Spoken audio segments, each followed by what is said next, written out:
So you're never really saying goodbye to anything that you give to God. You're really just opening your hands, which means that before you can receive anything, you have to release something. For those of you who like to take notes, you can write down the word release, because process is revealed in potential and potential is revealed in process. And it comes a little bit along and along, but the first step is to release. The sower must release the seed to see what it could be. I'm just wondering, is there something that you need to release in your life today? And could it be possible that you are looking at something, praying about something, and trying to manipulate something that God wants you to release so that it can mature and manifest? And this is for all of us who are control freaks. Because until we release it, it can't grow. Look at your neighbor, say, let it go. Tell them, watch it grow. Let it go and watch it grow. But it can't grow if you're trying to control it, right? It's starving seeds and then it's strangled seeds. Holding on so tight. Oh, it's my time. It's my money. I feel so sorry for people who aren't generous. I feel so bad for you, because all stinginess does is strangle the seed that God has given you. And if you could let it go, who knows what it could be? What if I just preached this sermon in the mirror? It would bounce right back. But if I put it out through that camera, it might hit Botswana and help somebody in their life. Or Bamberg, South Carolina. I don't care. It's God's business where it goes. It's my job to sow it.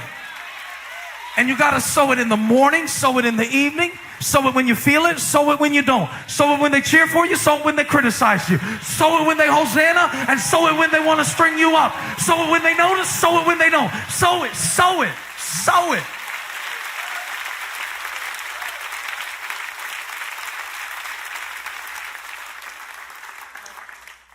But just like you can't live your life not accessing everything that's on the device and expect to be a reflection of the image of God, you also, and I want to say this is so important, because when we talk about potential, a lot of people start trying to produce something that God did not put inside of them. We got oranges wanting to be apples, apples wanting to be kumquats. You're not a kumquat. You are a delicious red apple. You're going to be a big, juicy red apple, but you will not be a kumquat. Yo, my barber told me a story the other day. His name is Fly Ty. That's who you want to cut your hair. He put Fly in his name. I trust him with my fade because he's Fly Ty. And he's been cutting my hair now. He attends our University City location. I asked his permission to tell you this because I didn't want to embarrass him. But y'all, he told me the dumbest story ever the other day. And he was cutting my hair, and he has this bad habit of stopping, cutting my hair while he tells me a 15-minute story, and he needs to go to multitask school because I got things to do instead of cutting the clippers off and talking. But it's fine because I usually like his stories and his anecdotes, but this one was dumb. Listen to this. He told me a story, and I don't remember exactly what the year was, but years ago, he was hosting, because he's not only a barber, he's a host, a radio personality. He works for the Hornets. He's very involved in the community. He speaks to little kids. Like every time he comes to cut my hair, he's recently spoken to a group of kids that same day, and he DJ'd a wedding, and he cured cancer, and he fought a fire on Providence Road, and he's just everywhere all the time. But he was sitting there telling me the story, because we're talking about potential and what God has put in you. And we talk about this a lot. We talk about God. And I guess because my dad was a barber, I just have a love for barbers. And so clippers start going, we start talking. And we were talking about it.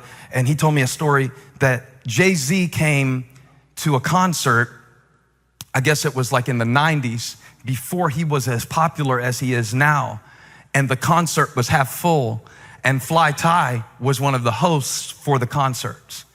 And he said he observed Jay-Z during the concert talking to one of the members of a female group who was also on the concert bill called Destiny's Child.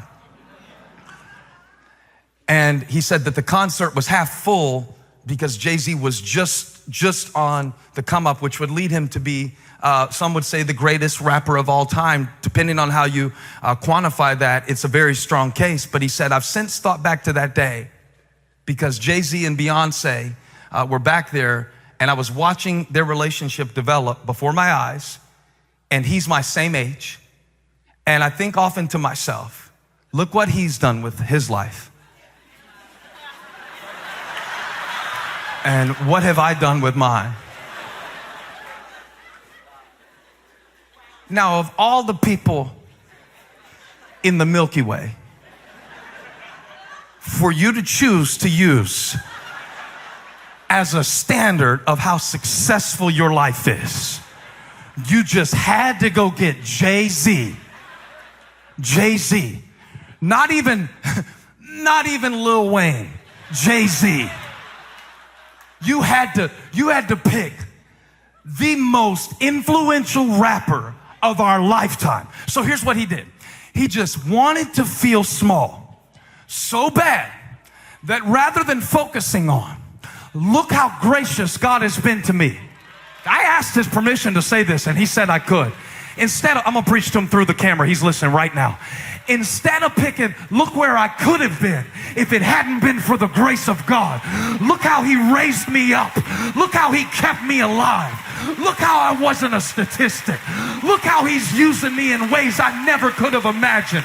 Look how he put a gift in me. Look how he's been good to me.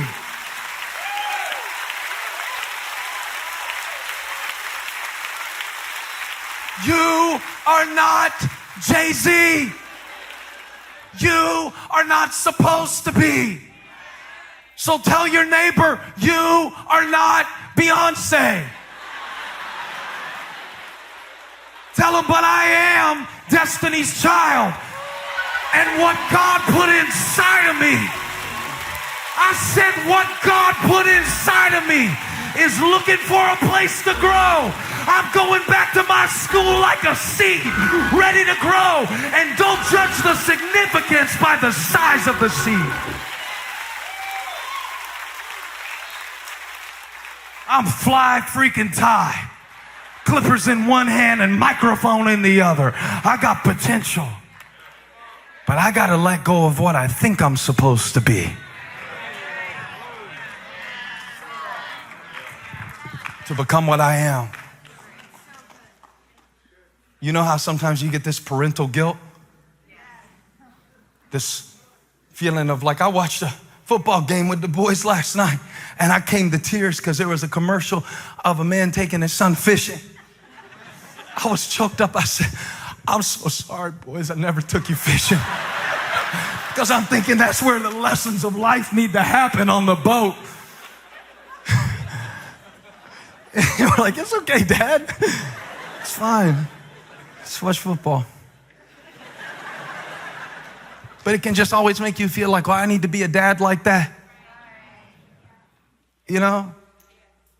Truth of the matter is, Holly was telling me how her dad used to take her out on the boat all the time. I was like, do you ever feel like you married the wrong guy? That I've never taken our family out on a boat once. I don't even know how to drive a boat. She said, no, I hated it on the boat. My dad liked the boat. See how I did it though? I got to take my kids out on a boat to be a good dad. It's just a small thing. I understand. It can be much deeper than that. You can start thinking when you are supposed to have a family by. Anything. I am supposed to be further along in my career. But when you let go of what is supposed to be in your mind, when you let that go,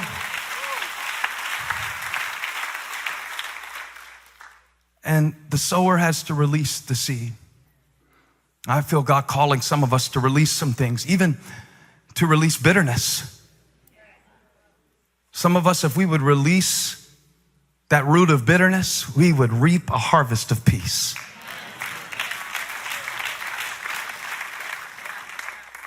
It has to be released. God is calling me to release some things, release some expectations, and release my white-knuckled Enneagram 1 perfectionist ideas. Did I get it right? 1? Yeah. I don't know. All I do know is this. Sometimes I cut off my circulation and strangle the seed of opportunities because of my need to control it.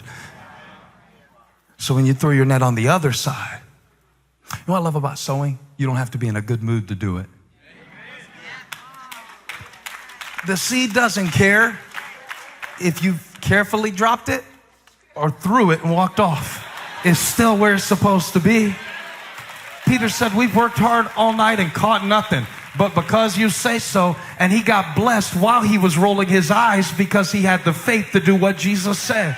You got to sow it when you feel it and sow it when you don't. Now, from the seed's perspective, being planted is a different experience because the sower has to release, but the seed has to remain. And both are so important. So important. I didn't mean to do that, I promise. So important to remain. 13 years before he knew what that mantle meant. 13 years of being planted. Correctively speaking, why does Peter get so much airtime in pulpits for stepping out of a boat? That same thing that made him step out of the boat made him run when Jesus went to the cross. How about John, who stayed in the boat, and when Jesus was on the cross, stayed by his side to take care of his mom? But we don't celebrate those who stay. We don't celebrate those who just do it. We make a tagline out of it for a shoe company, but we don't celebrate it. In other words, the seed has to remain in order to reproduce. Now, I wonder why we think that God can grow what he wants to grow in our life when we keep uprooting what he's doing every time it gets uncomfortable. And the soil is so important to the growth of the seed that you can have a really good seed and it can become nothing, not because it was nothing, because it was surrounded by something that wasn't worthy of its presence. You can put a really good seed. This is the power of environment. That what is around the seed determines whether what is within the seed comes out of the seed. And I don't know if this is pertinent to anyone in the area of who you spend the dominant amount of your time hanging out with. But what's around it eventually determines whether what is within it comes out of it. You can have really good stuff in you, but if everything around you is just dark and noise, and everything around you, if there's no light to it, if there's no hydration to it, it won't take root. And so if it doesn't take root, it can't come out. And as a matter of fact, God sent me to speak to some people saying, there's nothing wrong with the seed. There's nothing wrong with who you are. It's just what you've surrounded yourself with in your mind, in your heart, on your feed, in your time, on your schedule. I'm looking for plowed ground. I want other people in my life who can help bring out. I want to join an E-group. Oh, watch that plug. This dude's a professional. I want to get around some good soil because I want the good stuff that is in me to come forth out of me.